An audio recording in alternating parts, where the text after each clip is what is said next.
الكريم.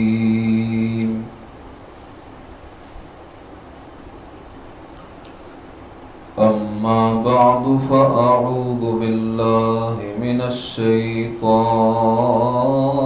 الرجيم.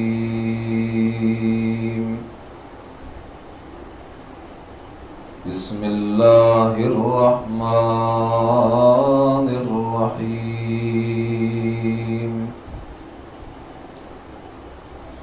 وإن يونس لمن المرسلين إذ أبق إلى الفلك المشحون فساهم فكان من المدحضين فالتقمه الحوت وهو مليم فلولا أنه كان من المسبحين للبث في بطنه إلى يوم يبعثون. صدق اللہ العظیم. معزز سامعین،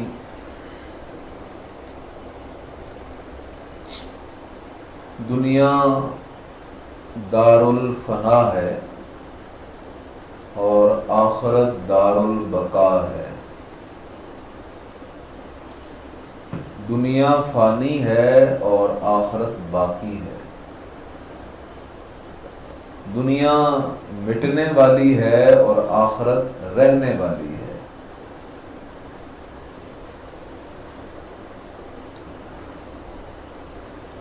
اہل علم کا اپنا اپنا مزاج تھا. بعض اہل علم نے اللہ کے قرآن میں غور و فکر کیا تو وہ یہ سمجھے کہ قرآن کا نچوڑ وہ جہاد فی سبیل اللہ ہے، جو کہ اسلام کے فرائض میں سے ایک فریضہ ہے. ہمارے مدنی کریم صلی اللہ علیہ وسلم نے اپنی زندگی میں 27 غزوات میں بنفس نفیس شرکت کی، حتیٰ کہ غزوہ احد میں نبی صلی اللہ علیہ وسلم کے دندان مبارک شہید ہو گئے. آپ علیہ السلام کا چہرہ مبارک زخمی ہو گیا. آپ علیہ السلام کے سر مبارک پہ خود ٹوٹ گئی، سر بھی زخمی ہو گیا. اور آپ علیہ السلام نے اس دن فرمایا تھا وہ قوم کیسے کامیاب ہو سکتی ہے جو اپنے نبی کے چہرے کو لہو لہان کر دے. بڑا مشکل معرکہ تھا غزوہ احد، بڑا ہی مشکل.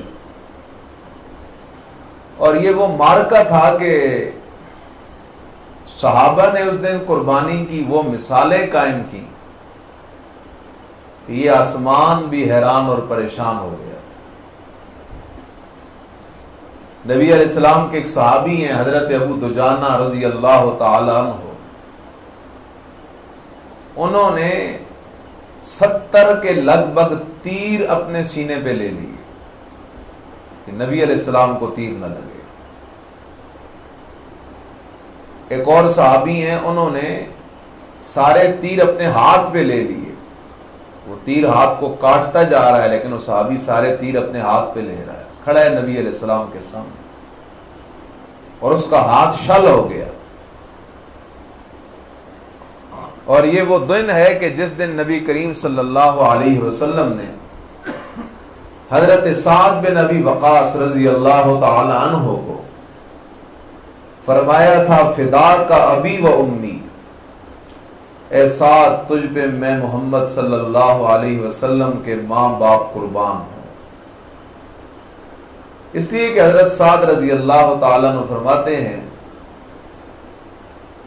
میں اس دن چونکہ غزوہ احد بڑا عجیب غزوہ تھا، مسلمانوں کو پہلے فتح ہوئی، پھر تھوڑی کمزوری کی وجہ سے وہ فتح شکست میں بدل گئی، مسلمانوں کے پاؤں اکھڑ گئے، نعرہ لگا دیا ان محمدن قد قتل، کہ نبی علیہ السلام شہید کر دیے گئے، صحابہ کے قدم اکھڑ گئے، آپ علیہ السلام کھڑے آوازیں دے رہے تھے الیہ عباد اللہ، الیہ عباد اللہ، او اللہ کے بندو ادھر آؤ ادھر آؤ۔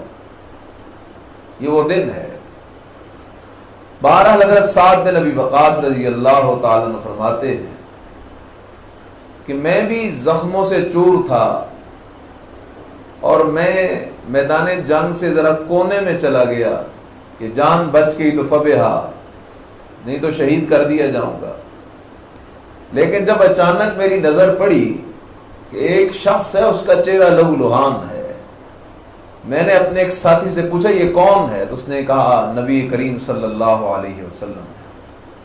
فرماتے ہیں پھر نہ مجھے اپنی تکلیف یاد رہی، نہ مجھے اپنی تھکاوٹ یاد رہی، میں نے پھر اپنی ڈھال اور تلوار لی، نبی علیہ السلام کے سامنے جا کے کھڑا ہو گیا، کمان بھی میرے پاس تھی، نبی علیہ السلام نے اپنے تیروں والا ترکش، وہ تھیلا جس میں تیر تھے، وہ میرے سامنے خالی کر دیا، اور نبی علیہ السلام مجھے تیر پکڑاتے جا رہے تھے اور ساتھ کہہ رہے تھے ارمِ فداک ابی و امی، ساتھ تیر چلا تجھ پر میرے ماں باپ قربان ہوں۔ یہ وہ دن ہے۔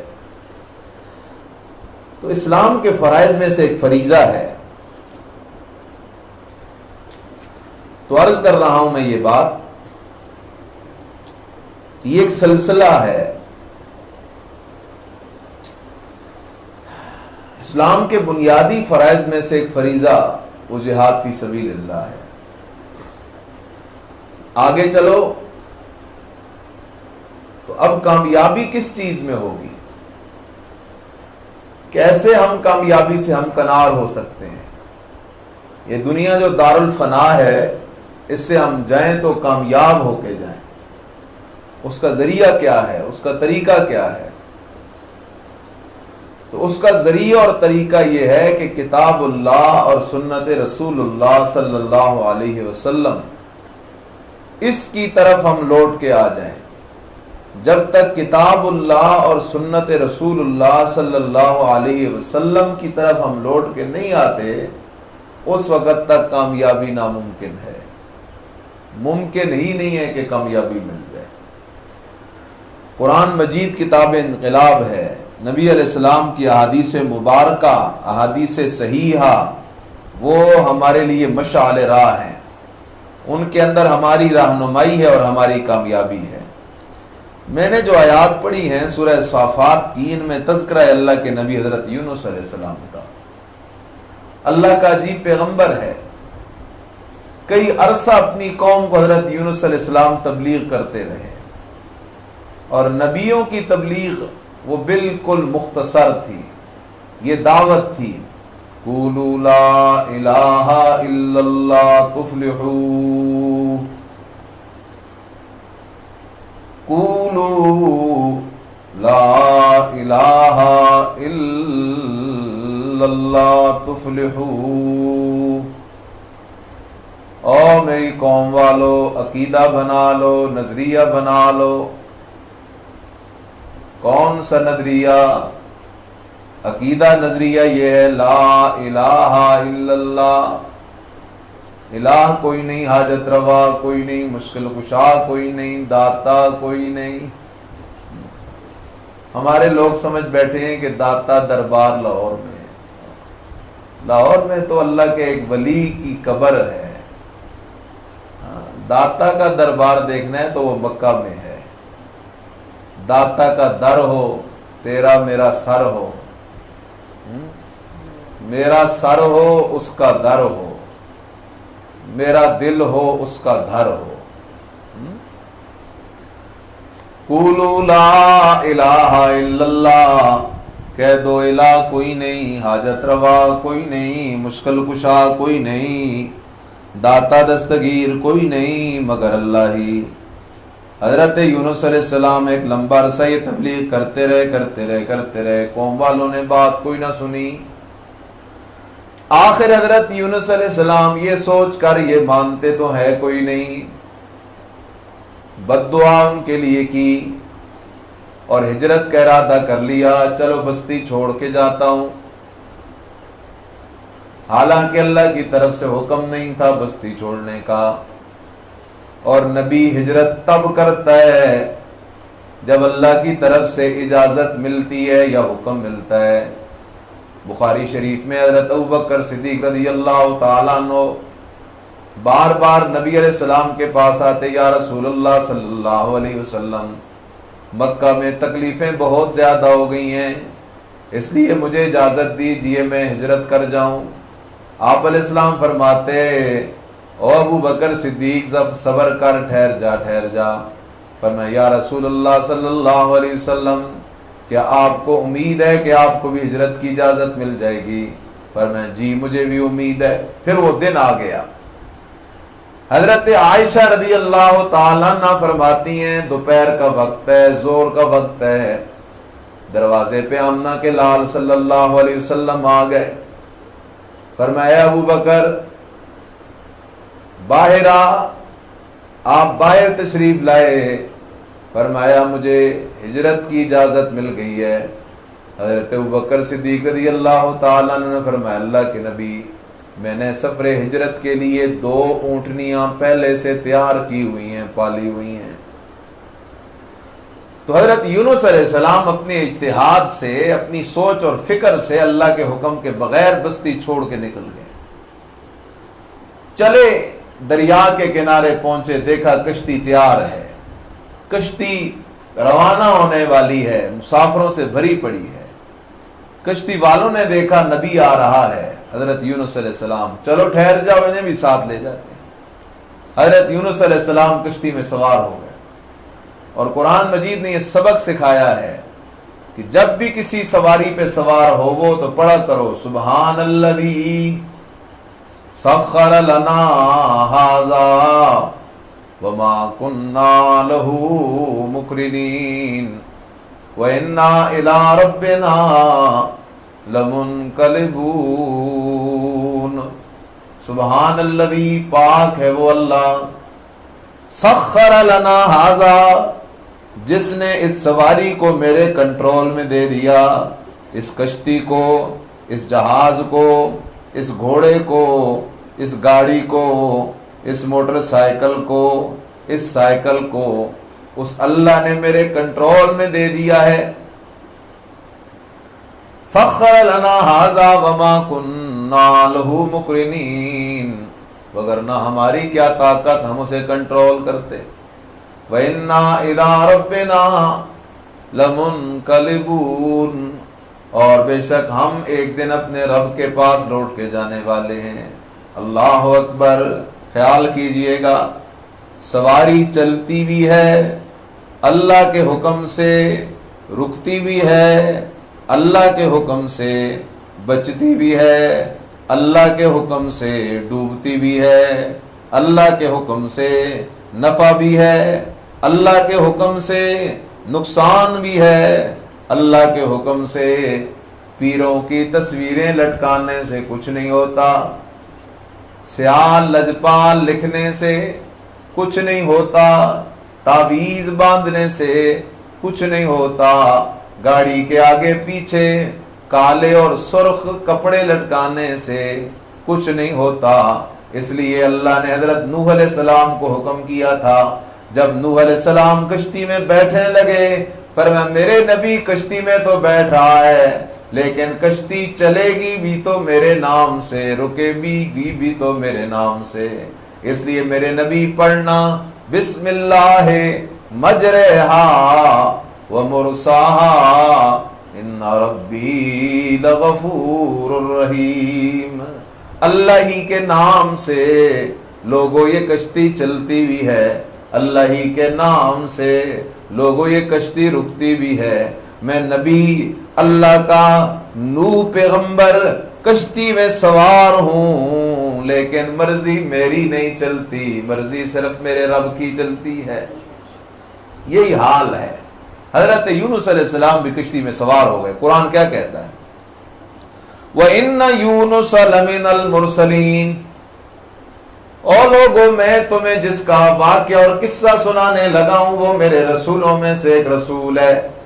اللہ واقعہ کیا ہے؟ فرمایا اِذْ أَبَقَا إِلَى الْفُلْكِ الْمَشْحُونِ، جب دوڑے حضرت یونس علیہ السلام بھری ہوئی کشتی کی طرف، وہ کشتی مسافروں سے بھری ہے، یونس علیہ السلام دوڑ دوڑ کے جا رہے ہیں۔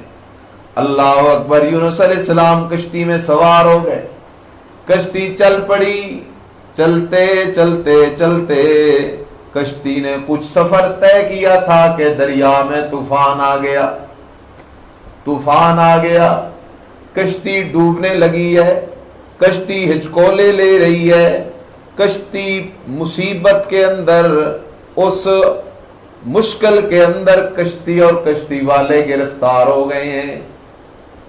اب غور کرنے کی بات ہے، ہمارا نادان دوست کیا کہتا ہے؟ اللہ اکبر، یہ کہتا ہے جب کشتی مصیبت میں پھنس جائے تو اجمیر شریف والے بزرگ کو پکارا کرو، معین الدین چشتی کو پکارا کرو، پیران پیر شیخ عبد القادر جیلانی رحمہ اللہ کو پکارا کرو۔ نہ بھائی،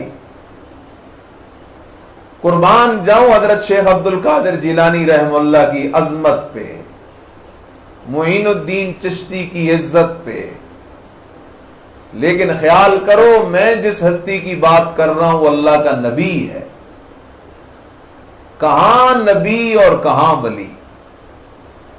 ولی نبی کی شان کو پہنچنا تو کجا تصور بھی نہیں، اور واقعہ اور مسئلہ بھی اللہ کے قرآن کا۔ کشتی پھنسی ہوئی ہے دریا کی موجوں میں، نبی بیٹھا ہے کشتی میں، کشتی پھنسی ہوئی ہے دریا کی موجوں میں، نبی بیٹھا ہے کشتی میں، لیکن نبی اپنے زور، اپنی مرضی، اپنی طاقت، اپنی اتھارٹی سے اس کشتی کو بھنور سے نکال نہ سکا، وہ کشتی پھنسی ہوئی ہے۔ آخر کیا ہوا؟ قرعہ ڈالا گیا تو نام حضرت یونس علیہ السلام کا نکلا۔ حضرت یونس علیہ السلام نے چھلانگ لگائی، نبی کا مقصد تھا چلو تیراکی کر کے کنارے چلا جاؤں گا، چونکہ نبی اعلیٰ درجے کا تیراک ہے، چلو تیراکی کر کے نکل جاؤں گا، لیکن آگے کیا ہے؟ مچھلی منہ کھول کے کھڑی ہے۔ قرآن کہتا ہے فَالْتَقَمَهُ الْحُوتُ، پس نگل لیا حضرت یونس علیہ السلام کو مچھلی نے، وَهُوَ مُلِيمٌ، اور وہ اپنے آپ کو ملامت کرنے والے تھے۔ خیال کیجئے گا، نبی کا ارادہ تھا دوسرے کنارے جانے کا، نبی پہنچ گیا مچھلی کے پیٹ میں۔ اللہ کے قرآن نے دو مسئلے سمجھا دیے۔ پہلا مسئلہ، اور لوگوں، عالم الغیب ذات صرف اللہ کی ذات ہے، کوئی نبی غیب دان نہیں، کوئی ولی غیب دان نہیں، کوئی پیر غیب دان نہیں، کوئی فقیر غیب دان نہیں، کوئی ہستی بھی اللہ کے سوا آئندہ کے حالات کو جاننے والی نہیں۔ اگر حضرت یونس علیہ السلام غیب دان ہوتے تو حضرت یونس علیہ السلام کو پہلے سے پتا ہوتا میں بیٹھوں گا کشتی میں، کشتی پھنسے گی موجوں میں، میں لگاؤں گا چھلانگ، چلا جاؤں گا مچھلی کے پیٹ میں گرفتار ہو کر۔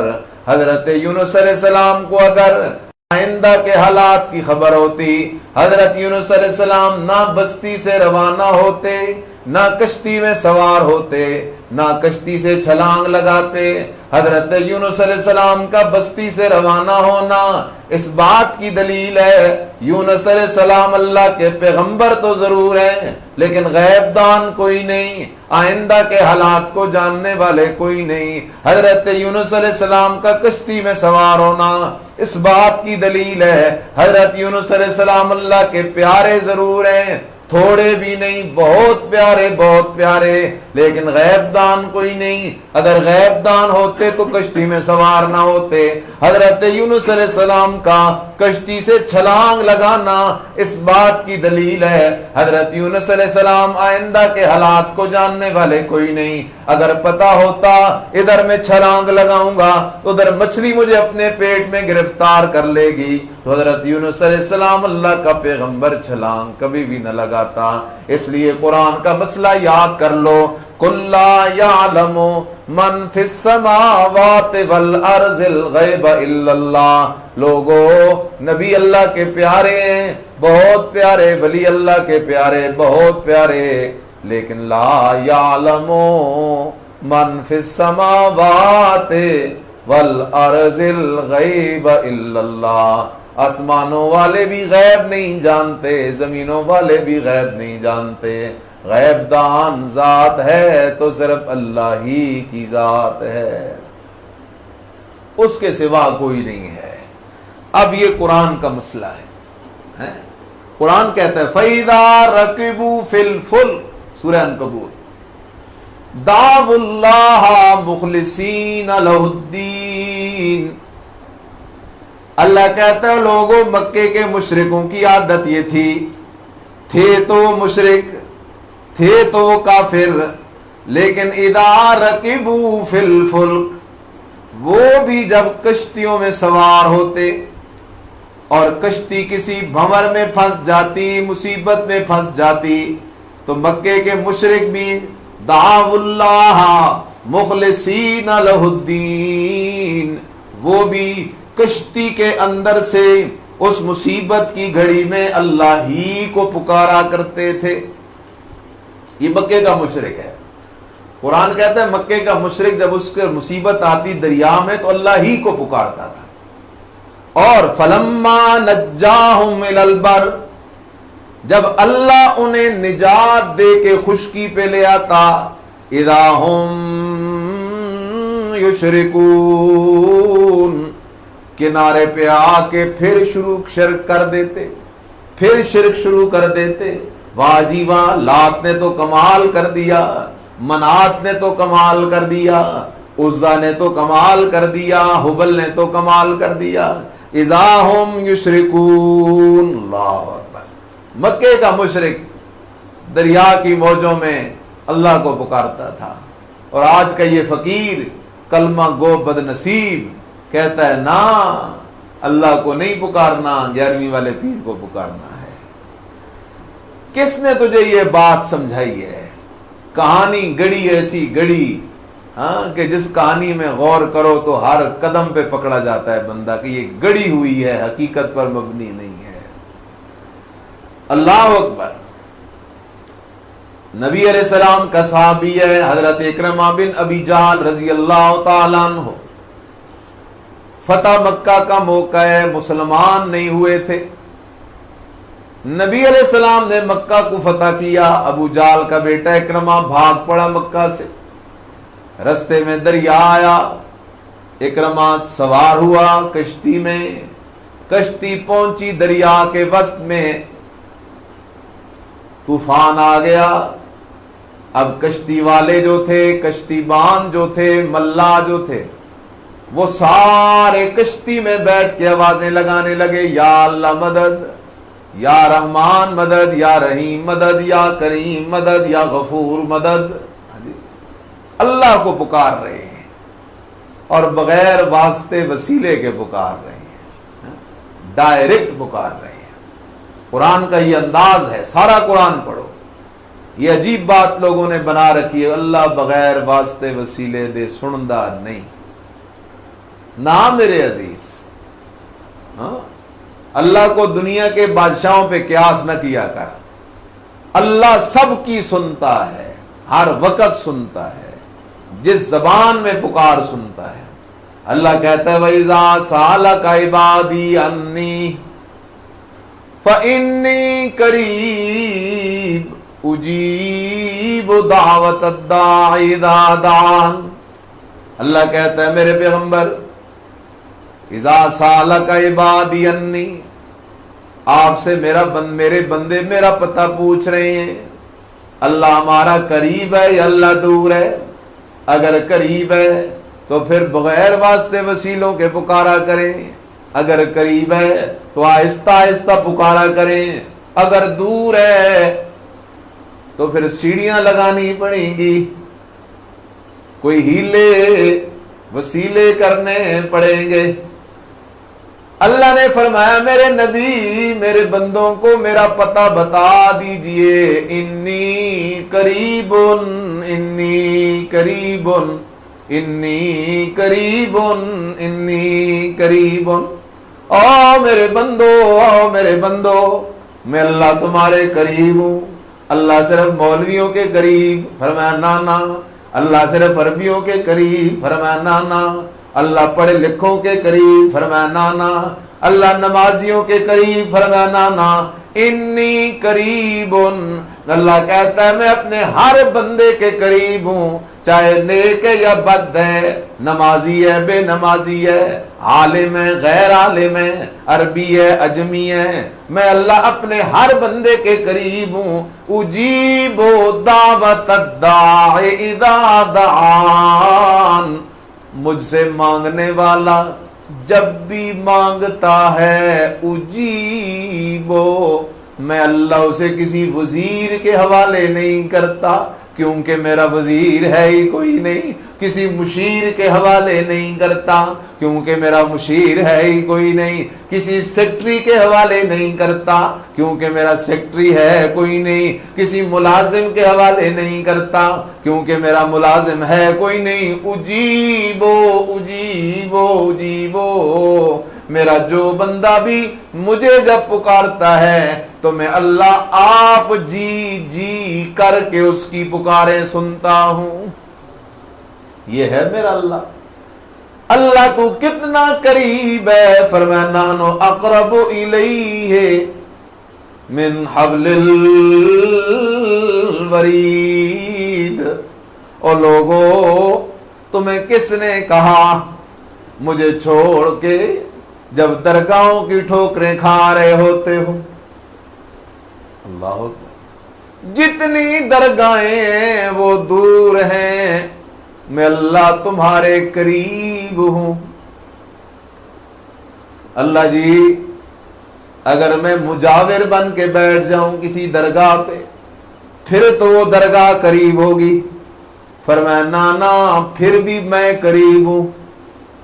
اللہ میں قبر پہ سر رکھ کے بیٹھ جاؤں پھر تو قبر والا قریب ہوگا؟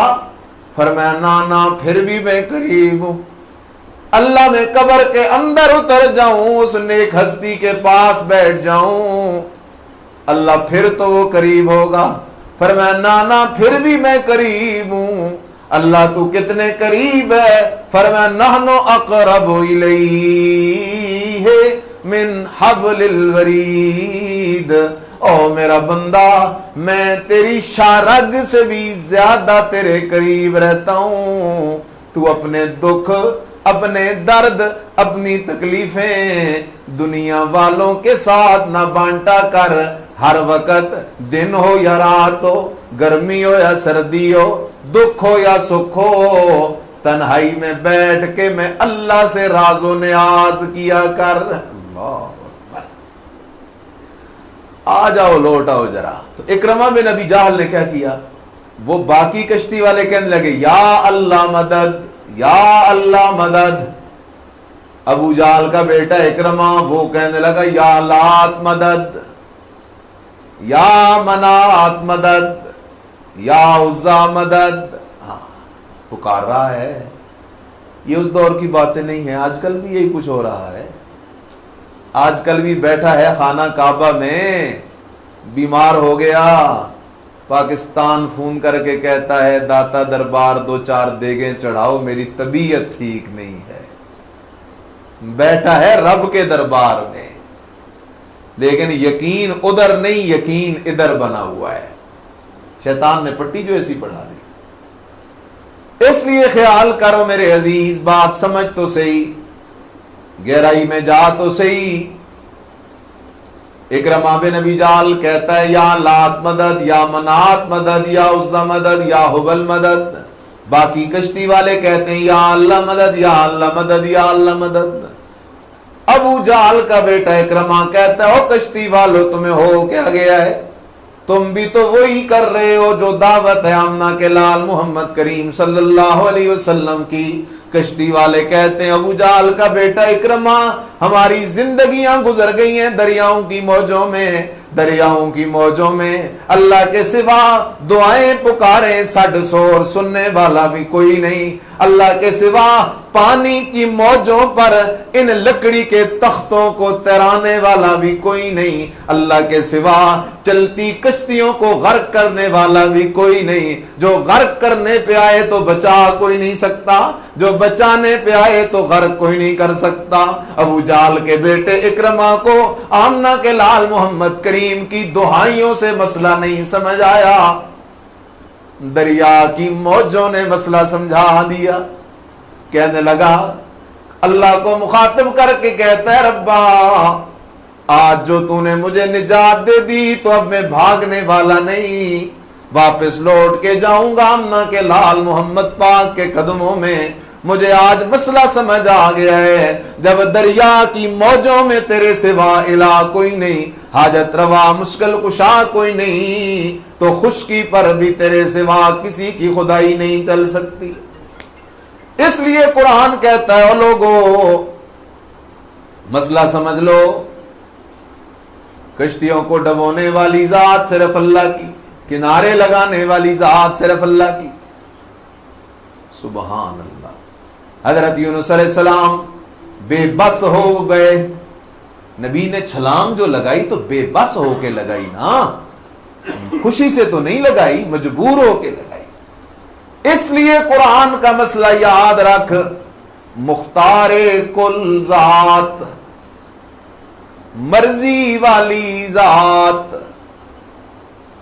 وہ صرف اور صرف میرے رب کی ذات ہے. میرے رب کے سوا کسی کی مرضی نہیں چلتی.